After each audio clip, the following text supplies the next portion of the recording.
की भेले हो देखे छे बहुत हल्ला भे रहल छे। अरे की बताइया चौक पर ढोलना के बेटी नहीं रहा छौरी के बिहार बिहे दिन छौरी भाग गेले। अच्छा ढलना के बेटी, अच्छा केना केना की भेले कनी बताओ ते। ले सुनिए ले छौरी मारा पर से भागल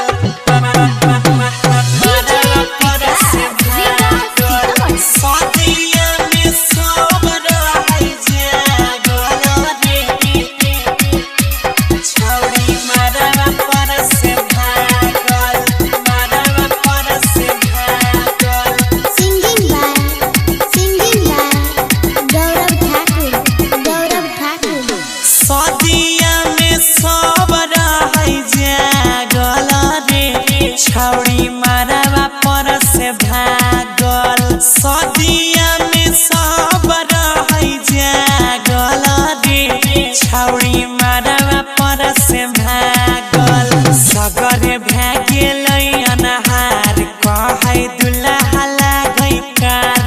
एगो छौड़ा से रहै प्यार मौका देखते भेलै फरार। घुर गेलै बरतिया दुआरा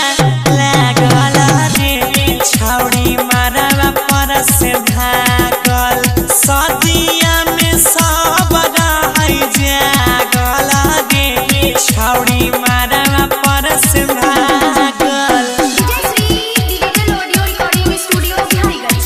छौरी मारवा पर से भागल मारवा पर से भागल सदिया में सब रहै जागल रे।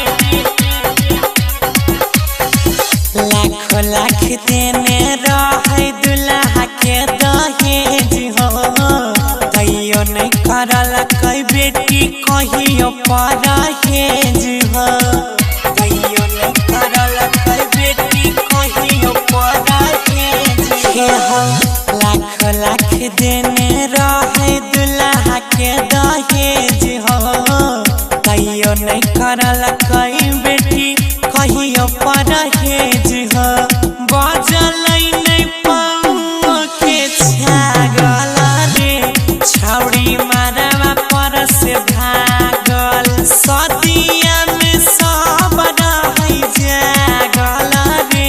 छौरी मारवा पर से भागल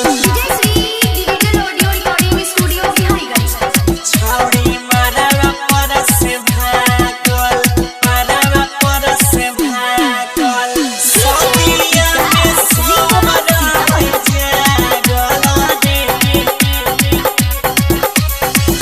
डीजे बैंड पार्टी लेके आइल रहै बारात हो सबके मुँह करिया कर के भागल कर के घात हो।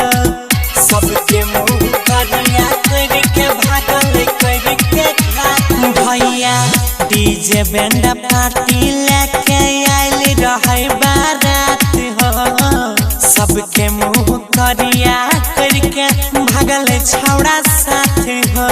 गौरविया जैले रहै पागल रे।